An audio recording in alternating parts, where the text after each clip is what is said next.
Hey there, CEOs. Welcome to today's Thursday short of the Wedding Pro CEO podcast. I'm your host, Brandee Gaar, and my mission is to help you, the wedding industry entrepreneur, to build a profitable wedding business that you actually love.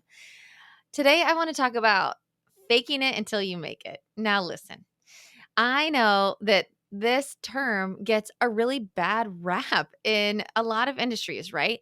Fake it till you make it can sometimes make it seem like it's saying you should lie about your expertise or you should lie about what you haven't and haven't done. And I would never condone that. I definitely do not think you should ever lie about what your experience is or what your expertise is or where you have worked or where you haven't. Lying is never appropriate. Let's just clear that off the table, okay? However, yesterday on our accelerator call in my mastermind group, we were talking about how to attract your ideal client when you're not currently working with your ideal clients. So, an example would be that maybe you are, let's say, in year 3 of business, right? And for the first 2 years, we're figuring it out. Like, I totally get it, you guys. We're just figuring it out, right? And so, you were taking weddings in a barn, on a private estate, on a tennis court, at a community center. Like, you've got things all over the place. But you start to realize that where your sweet spot is really ballroom weddings. Like you want to do more ballroom weddings and you really, really don't want to work on any more farms or barns or any of that, right? But that's what you have. That's the imagery you have. And so what are you supposed to do? Plus, maybe you've only done like one ballroom wedding, but you're like, that was amazing. And I want to do more of those. Here's the thing. This is where the fake it till you make it comes in because you really have to put out what you want to attract back. If you continue to put barn weddings on your social media, if you continue to put burlap and lace and mason jars and, a bride in cowboy boots on your social media because that's what you've been doing, you're going to continue to attract that kind of client because that's what you're putting out there. That's what you're making it seem like you do. Now, there's absolutely nothing wrong with that type of wedding. I want to be super clear about this. But if that's not who you're trying to attract and you're trying to now shift gears and you want to do more ballroom events, you need to put out more ballroom style events. Now, the next question would be, well, how do I do that if I'm not working those kind of events now, right? Well, if you know that this is your ideal client, my guess is that you've done maybe at least one wedding in that category. So I would say use the heck out of that wedding.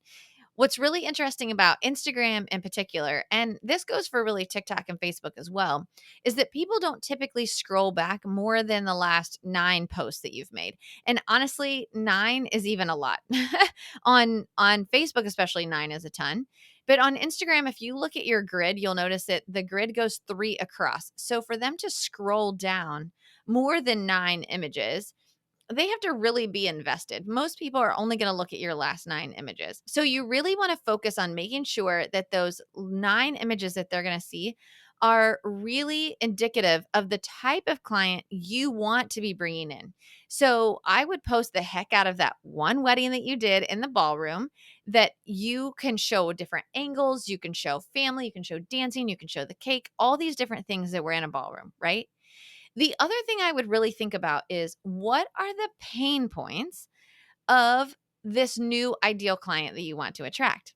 This is where you really want to think about your reels for your education, right? What kind of reels do I want to make that would attract this ideal client? For instance, an ideal client that is wanting to have a hotel ballroom wedding, one of their pain points might be, I know I want to be inside a hotel ballroom because I'm having a destination wedding and I want everything in one place. Like I want the guests to be able to stay at the hotel and I don't want to have to worry about weather. So I want to be inside the ballroom. But let's face it, most ballrooms aren't super attractive for weddings. So helping them to realize that they may need to add lighting, draping, they could do textures on the walls. They can really do some really cool different tables and linens to really attract your eye more towards the table versus the walls, right? You can also talk about things like how the carpet ends up blending in because you guys all know that couples ask all the time, I hate the carpet in this ballroom. What can we do to disguise it? Most of the time, no one's even going to notice the carpet, right? So you want to speak to those pain points of that ideal couple.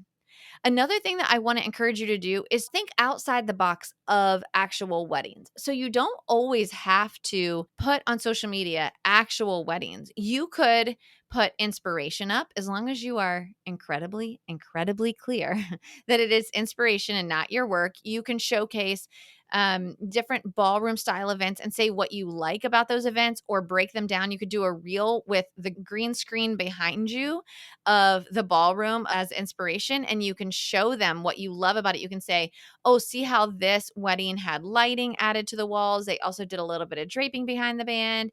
Point out what about the photo is stuff that a couple may not know is in the photo. Lighting's one of those big things, right? Where it's like, they say, "Oh my gosh, I love this photo so much." They don't realize there's $10,000 of lighting to make that room look like that, right? So that's education that you can do on your Instagram as well. Another thing I want you to think about is going to some of these venues that you really want to work in. Like you haven't been able to work there yet, but there's this hotel down the street that you're like, "I want to work here so bad." So what I would encourage you to do is I would set aside a couple of hours. I would reach out to them and say, "I would love to take a tour of your venue because I would love to know what makes you unique and what is the perfect client that we can bring to you." Right. And so you always want to be serving them. Like, how can I serve you? So I would first see if you can set up a tour of their space. Sometimes they're going to get back to you. Sometimes they're not. They're busy. I totally get it. Either way, what you want to do at that point is you want to go to the venue and you want to do lots of social media about why you love this property. So if they were able to give you a tour, make sure that you do some videos while you're going around the property with them. If they didn't answer or they're not able to give you a tour, you can still go there on your own and you can showcase the beautiful lawns where they're going to be able to do ceremony, right? You can showcase the ballroom and how you would use the ballroom and how you would lay out the space. You could showcase their bridal suite, their groom's getting ready rooms. You could showcase their restaurants and why it would make for a great venue for a destination wedding.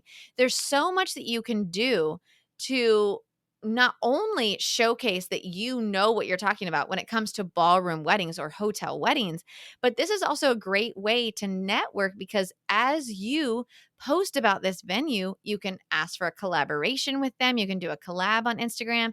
You can just tag them and they're going to start to see that, like, who's this person that keeps tagging us? We love this social media that they're doing about us. You're serving them now. Does that make sense? And so there's so many ways that you can fake it till you make it. And I want you to really think about that. Again, I'm not telling you to say that you've worked in a venue that you haven't or to falsify your expertise. But what I do want you to do is I want you to portray or dress for the job that you want to have. You've heard that before, right?